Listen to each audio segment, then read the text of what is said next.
Welcome to the Bold Business Owners Podcast. In this podcast, I'm sharing with you inspiration, lessons, tips, and actionable strategies to make your own bold business and life happen. Who's your host? My name is CJ, and in the past decade as a strategy consultant, I advised numerous organizations in growing a business in line with their vision and purpose. It is now my mission to help solo entrepreneurs with the exact same tools and methods to create a strategy that works for them, all so that they can build a more profitable business on their own terms. This is the Bold Business Owners Podcast. Hey, and welcome to the Founder Series, in which I interview everyday entrepreneurs like you and I who have built a business around what they love doing. I hope you enjoyed this episode, and let's dive into it. Okay, today I'm sitting here with Monique. And Monique, I actually know you from my studies. We studied together at Erasmus University, RSM, as you said, way back, like 15, 16 years ago. And we actually reconnected like online, which I think is very funny, because back then, as I just said, you felt kind of like the quiet girl in the room, very enthusiastic, but now I suddenly saw you online and saw that you built your own fashion brand, your luxury fashion label. And I actually got so inspired or excited about this because I wanted to know more about this, and that is why I've invited you for a podcast. And so I wanted to interview you about your journey. So you are a fashion designer or luxury fashion brand designer. Yeah. You can introduce yourself later. But you built this company, Monique Singh, from the ground up while working full-time in the beauty industry, which I find really fascinating. So do you want to introduce yourself first? Yes, definitely. Well, first of all, thank you so much for having me on the podcast, and indeed super nice to get reconnected after such a long time. I have indeed, after our studies together, first started working at multiple corporates, so always really in the beauty, luxury and fashion industry. And I think one of the companies where I was mostly inspired was when I was working at Gucci, which is obviously really an icon in the industry. But I've personally always had an interest for fashion in the sense that it's a way to express yourself. Like, you don't always have to do it in words, as you know, maybe I was indeed always a bit more the shy and the introvert person, but always a lot going on in my head, and I found it like a beautiful way to say a lot about yourself without necessarily being very vocal about it. And when working at Gucci, and you got to work with so many like really brilliant minds, you know, like the creative director of the brand and all of these designers, that people really see craftsmanship as such a standard of excellence, and the storytelling and the narrative around it. There was a bit of a spark that happened, like, oh my gosh, I would love to have this for myself. Yeah. So about 2 years ago, I indeed started my own fashion label, Monique Singh. Mm-hmm. And it's a luxury fashion brand that is integrating Western and Indian design elements, and also really has a high focus on sustainability. Oh, that's really nice. And it's also, of course, really trending, hot and happening, and really necessary, I believe. So that sounds great. Yeah, so can you take me back? Like you said, 2 years ago you started this brand, but of course, some time before that it already started. Like it already was this seed in your mind somewhere that was planted and then grew into this brand, right? So yeah. Can you take me back, like when it happened? Maybe it was in your childhood, I don't know. Yeah. Can you tell me a little bit more about your journey as becoming this entrepreneur while working full-time, actually? Because, Yeah, I think I've always had this feeling and this desire to create something that was for myself, you know, like to leave a legacy at some point, and really something that you create from scratch. And I was definitely very mindful that I still needed the experience and to build my skill sets. But I've always been very passionate about also creative things, and really sort of like from scratch creating magic or a story or something that triggers the minds of other people. So it has always been there. And when I was working at Gucci, I also had the opportunity to do a fashion design course. So I was actually quite sort of like prepping myself for for this moment. And after I felt that I did have sufficient business skills, but also, let's say, the design process, and maybe I also needed some time to have the confidence to actually take that step and do it for yourself, because it is actually quite scary, you know, as thrilling as it is and exciting. It was also quite a leap of faith that you have to do in yourself. And for me, it really came at the right moment, you know, like I felt I had the experience, I had some, you know, finances in place to start this journey.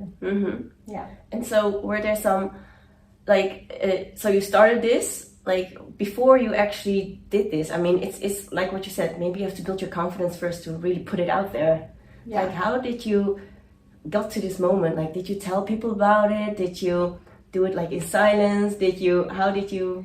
Yeah, actually it was a little bit, as you were saying before, like a little bit in silence. Like I'm always more of the quiet waters, and then when it's really tangible, then I really say it. But actually at some point, it was really started off with sketching, like a lot of drawing, and just sort of like what's in my head to put it on paper, because then it's also very tangible.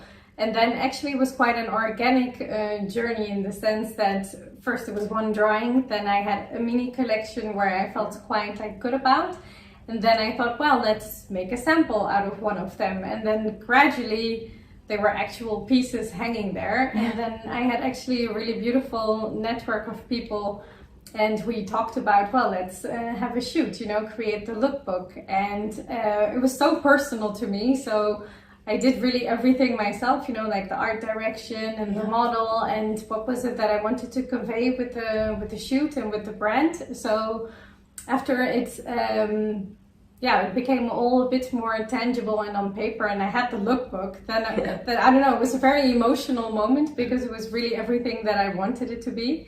And then I thought, well, if I came this far, I might as well just send it out. But and then I started reaching out to distribution points and names that I thought were super aspirational. And I also really believe that, you know, when it really comes from the heart and from a good place, then I mean, it can only be right to send it out to the world. And then I actually did get positive reactions from some distribution names, and then it started growing. And then I thought, wow, this is the moment I can really say it to the world that this was actually happening for quite some time in the process. Yeah, okay. So you actually started from like putting all these thoughts that you have down on paper, like these drawings, and what you said before, you take this combination of Western and more Indian style clothing and how would you say this style maybe? So you just put this together, put it down on paper, and then you just went from there. Like suddenly you just had like a collection like on paper then. Exactly. And then you just started reaching out to people. Was it difficult to reach out to the right people, or did you already have connections? Well, I mean, there was definitely a lot of hard work in there, and I did really take my time to do the research and to really understand if it was the right fit for me. But I think there was just good energy going in there, and then it must have manifested into something. I think so. Because I mean, something nice. Yeah, because I think there are probably more people out there who want to, you know, design something like this. Maybe they don't dare to actually put it out there, but it seems like, as you're telling me, it went so naturally that it was not any effortless. Or you well, that's not no obstacles along the way. But I mean, I think it's so cool that you just took this like idea or dream and then actually put it out there with the distributors, you know, like. And I also saw some, maybe it was some time ago, of course, like some of these pictures on Instagram where people were wearing your clothing on the red carpet and stuff like that. Yeah. How does that feel? Like how very surreal. Like it was really insane. It was indeed at the London Fashion Week and also at the Grammys of last year that an actress was really wearing the full outfit of my label. But it's very surreal, and somewhere in your head you always visualized it, you know. And but then when it's really happening, it's just, you really have to embrace it and just enjoy it, because sometimes you're so busy with, oh, what's next? What do I need to do? That at least for me, that I don't take enough time to just stand still and just appreciate what has happened already. Yeah, because celebrate the wins. Exactly. Yeah, because small wins. Exactly. Yeah. Because it was definitely not true that there were no obstacles and that it just went naturally. It's like I got my fashion label. No, not at all. Yeah, because so walk me through it. How like type of obstacles or challenges that you face, like what type of lessons you got from this? Because I mean, an actress wearing your outfit, like that's like wow, surreal as you said. But how did you get there? What were the obstacles, and how would you, if you would look back, for instance, tell yourself or do differently? I would do differently.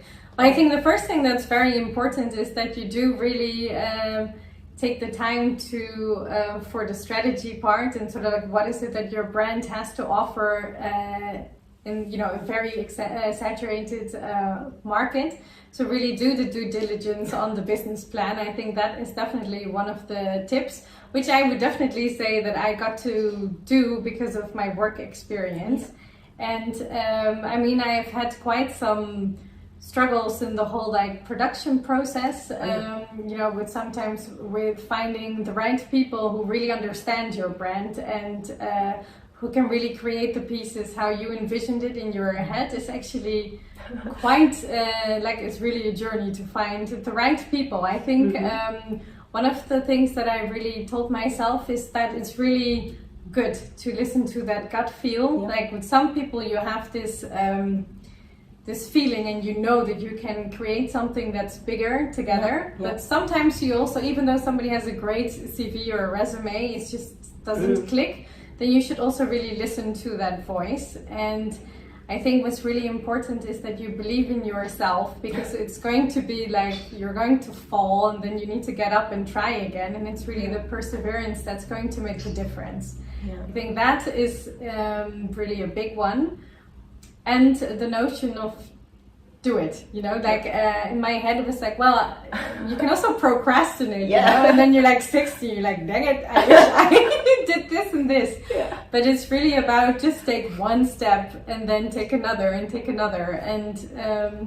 enjoy the journey, because you're not going to be there immediately, but it's really about that you do what it is that you wanted to do. And that in itself, I think, is already a beautiful reward. Believing in yourself, that is quite hard. I mean, especially when you're on your own, like you have nobody to talk to who understands really what you're doing or what you want to do, or when you don't want to discuss it with others yet because it's not yet tangible enough. Exactly. Believing in yourself is really important. Like, did you find like some points in this journey that you wanted to give up and wanted to just throw the towel in and say like, I definitely had some moments where I felt like, it's not going to be what I wanted it to be. And I think indeed that notion of sometimes it can be a bit lonely, because I also keep it for myself, because I don't want to share, because it's so special, and so actually it's a bit vulnerable, right? It's your baby. Yeah, exactly, it's your baby. I would definitely say share it with some of your good friends. Also, when it goes to shit, like there were a couple of people around me that I could just say like, oh, this isn't going well, I just don't want to do this anymore. And it was really because of their support and their belief also in me that, I kept going, or you make, some appointments with each other, like, okay, I'll show it to you. And at least there's some accountability in there as well. So I would definitely recommend to have that. And not some people would say, I told you so, it's not gonna work. Exactly. Ignore those people. Because there could probably have more times that you would say that to yourself, like, quit, it's not gonna work. People that cheer you up and help you, to actually boost your confidence. I think that really, really helps you to move. And what you said, like, take one step at a time. And then gradually you see that you actually build up something already. Like, one drawing at a time, then you have a lookbook. Exactly. Then you, maybe you call someone, maybe you'll connect to someone. And it's also like, at least you're out there, you're sending some vibes out there, so it might lead to something.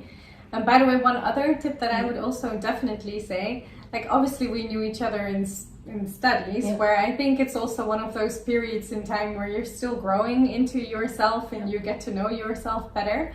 But I did definitely also realize that you have to be, you should ask people about stuff, you know, like even if it's scary or it's really a weird request. But, I mean, you already have a no, so potentially you get a yes or a reference or a tip. So you should be a bit, like just dare to do it. Okay. Yeah.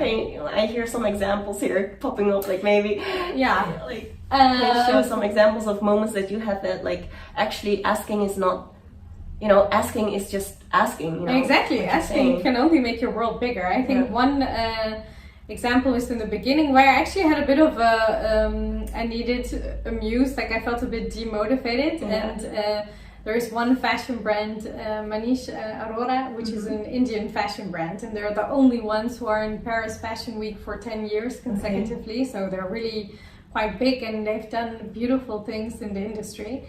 And I actually wrote them saying that I'm an aspiring designer and that they really mean a lot to me. And, you know, I sent it out there. I didn't hear anything back, so I was like, well, whatever. And then it was... Yeah, exactly. And then it was 4 days before the show in Paris, and I got an invite, and I was allowed to come. I was sitting in the second row, and I also had a chance to talk to them, you know, like the founder, but also the business partner. And I told them my idea. I shared some of my designs, which were truly, honestly, not looking very professional at that point. But he turned out to be my mentor, you know, that's how it can be if you dare to ask. And he was so supportive, because for him it was a very big deal that, you know, like the next generation is also working in fashion, because they had it quite tough actually as the pioneer, as an Indian fashion brand. So it was actually very beautiful, and so many good tips came out of that. If I didn't dare to ask, if you didn't send that mail, if you just would tell yourself like, oh no, they will probably not respond anyway, so, you know, what I said, you just close your eyes, hit enter, and then maybe nothing will happen. Maybe you got a mentor. Exactly. Maybe you get someone who will help you on this journey. Definitely. Oh, wow, yeah. So that was an example of that. Yeah. So, like, I know that you are also working full time. How do you combine this all? Like, I mean, of course, you're, you know, the first like batch of your designs. That's not, you know, you have to build your you have to keep on going and build your new collection. How do you do this next to your job? I mean, I'm not going to lie and say that it's super easy and that I've worked out some sort of miracle schedule and it's always working, but I think it was a bit with trial and error that I think in the beginning I was the extreme of almost having 2 jobs at the same time, and that I was just going a bit insane. And then at some point I realized that it wasn't making me happy anymore, because I wasn't enjoying actually either of it, you know? Just work. Yeah, exactly. Become such a must. And then also COVID happened, and then actually it did give me some time to take a step back and sort of like, well, the world is standing still, so maybe I'm also allowed to stand still. And then I also took that time to get back and sort of, why did I do this again? It's because of this and this, and it was my passion, so maybe it's also fine if you go a little bit slower but enjoy it much more. And that was actually quite a special time for me to set out the plans more, to talk to more people, network, engagement, and tell more about the brand. So now I also have like, it's okay to have a day off. It's okay to just be a couch potato on a Sunday, you know? And completely enjoy it and have fun with friends and blah, blah, blah. So yeah, now I see it more as fluid, but really like go where your energy is going. Sometimes it's fine to work longer if that's, you have one of those. If you want it at that time, if you're in flow, if you want it, it's totally fine. Yeah. But you don't have to always. You can sometimes just take a step back or just take a break. Yeah. Without like your whole brand going to to disappear. You don't want to say that, but okay. Because now, do you run it all, like mostly by yourself? Do you have a team? How have you set it up so it works for you right now? Yeah, so what I did do is that I did ensure that there are some key people that I work with on some key elements, and these are also the people where I feel we have a good energy and that they really understand the brand. Yeah. So you have to organize yourself also in a way that it's efficient, and also do plan for yourself. Like the big blocks and the timings and some deadlines, and then you work towards it. So I think it's about having also the right people for the right things. Yeah. Sometimes it's quite difficult, as you said. Like, it's difficult to find people that match with you, because like I also hired VAs in like some time ago, and sometimes you feel there's a good connection, but sometimes it's just really hard to, to transfer what it is that you want to get done in a way that you want it. Exactly. Without feeling that you have to manage their feelings and emotions, and exactly. Maybe that is like, it's not that I'm not a person who is not like willing to listen to others, but it's more like if someone is working with you, you hope that they will, understand your brand, understand the way you work, and if there is like no match in this energy type of match, it's so hard. You'll constantly worry that this person might, get mad at you for saying something, and exactly. Then it's not going the way you want it. Yeah, and that the outcome is then actually suboptimal. Yeah. But I have, you just have to be very selfish and brutal, because in the end it's your brand. Yes. And it has to work for you, and this is the occasion where your priorities are actually the highest ones. So sometimes it's indeed very unfortunate, but I guess it's better to just say that, and it doesn't have to be anything bad, but you're just in another vibe. You don't have to become enemies. Or Exactly. Yeah. All right. And so, if there would be another, like someone who wants to design their own fashion as you did, what would be some of the? I mean, you already gave some tips, but what would be some of the lessons that you would tell that person to do this? First of all, definitely dare to follow your heart and your gut, and if you have a belief that you can really do something, then you should really trust that feeling, because it's really that feeling that's going to take you on the whole journey. And the second one is you really should have no illusion that there are not going to be any failures.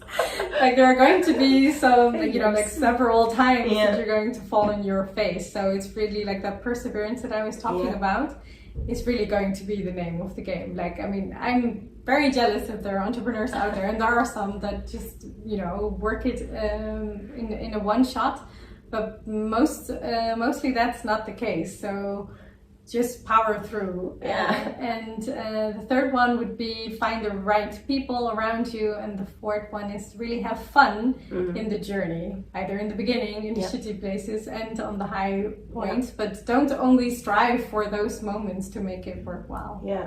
Yeah, what you're saying, you have to fall flat on your face, otherwise it won't work. You have to fail. Because now your fashion brand is actually like available, like online, I believe, and also maybe in some stores. Yeah. How did you get it distributed like that? The first part was really reaching out to some of the boutiques that actually fall in my distribution strategy, because I prefer to be selective with certain boutiques that really have a nice fit with my equity. And so I reached out to them, and I do have now indeed distribution, physical distribution in the Netherlands, the UK, and the US. And you have to work on a mini production or a big production, depending on what the scope is. But that was super nice. And I also have quite some e-commerce presence with some retailers and my own.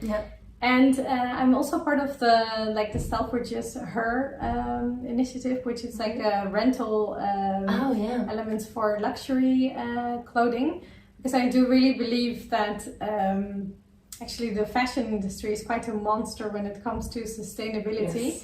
So I don't want to be one of those players that's contributing to it, but trying to see how can I change the status quo and make really a stand in that notion. So that's definitely also part of my business strategy as well. Yeah, and that's really nice and interesting that you're saying that sustainability, because it's also something that you know, my heart lies also in sustainability, like, you know, making sure that you yourself are more sustainable and hoping to make an impact on the world that is sustainable as well, you know. But how do you infuse sustainability right now in your brand then? As you said, you know, like it's very, the fashion industry itself, the supply chain, etc., like production, it is all very, it's not really the most sustainable way. Yeah. I think a few elements for me were very important in the business model. So the first one is that I don't want to follow the fast fashion trends, so having like 10 collections in a year or something.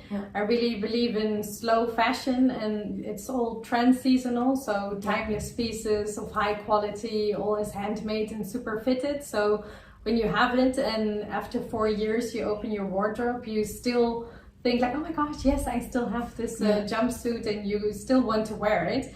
Which might have that feeling a bit when we were younger, you know, and we were buying pairs of shoes with your parents, and you really took like, I don't know, a day, and then you found them, and then it was so special. Like that is a bit more the notion that I want to convey with my pieces, instead of, oh yeah, I bought this shirt and it's already out of season like 3 weeks later or something.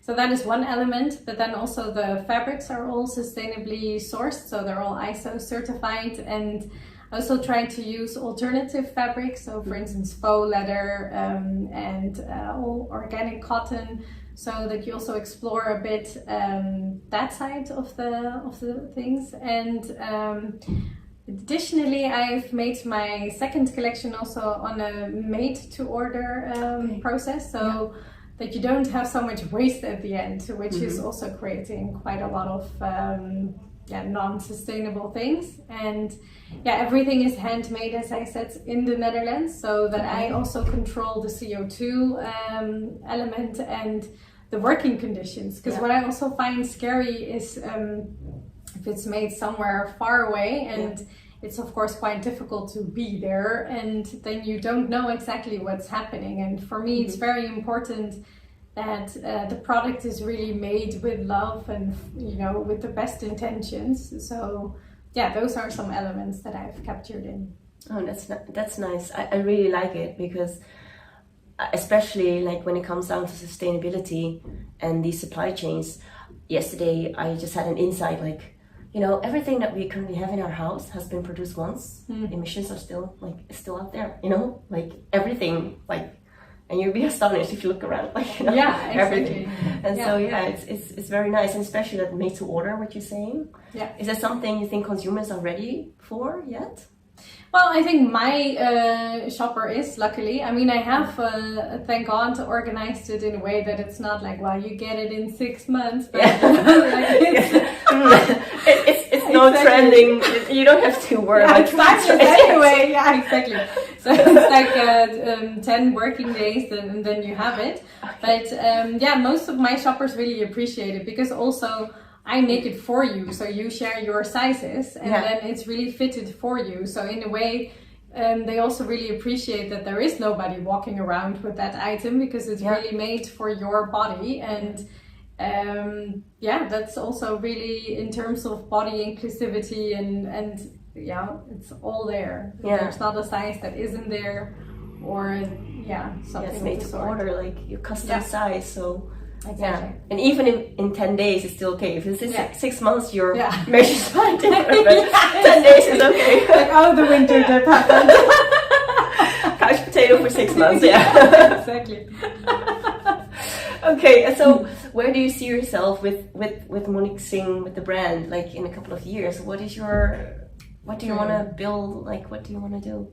I would like to really have a strong and solid international presence, and also like a name that is known in the industry, but also for the right values. So for sustainability, but also the notion that I truly believe that there's beauty in diversity. So I don't believe in like certain beauty ideals that are boxed up. So that it's really all about that if you wear a piece of Monique Singh, that you have a power suit, and that it kind of empowers you to live your own dreams.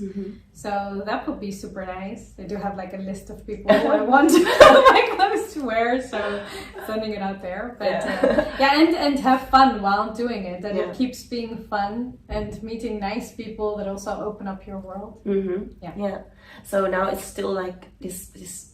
Yeah, I would not say like a side hustle. I don't think it's really like a side hustle. But would you do this maybe in the future full time? Do you think, or do you just want to, keep it as like this creative outlet of yours that you? Well, it would be great indeed if that could be really transferred into the sole business, while indeed still ensuring that it is that passion that goes into it and not that it turns into struggle, hustle. Yeah, exactly, into something that loses that spirit. But that would be really beautiful. Yeah. Okay, and where can we find more about you? Like about your brand, like everything. So you can definitely check out my website, so moniquesingh.com, or on Instagram, Monique Singh Official. And there you can also see the stores where it's listed. And it would be quite nice if you would check it out. I'm gonna definitely check it out. And is there some last things that you want to maybe share with people? Anything that comes to mind that you think, I have to share this? Or you can also call me later and say, you have to put it in the episode, but if you have something now. I think we did cover it quite a lot in the interview. I think, don't procrastinate will be a big one. And it's a hard one.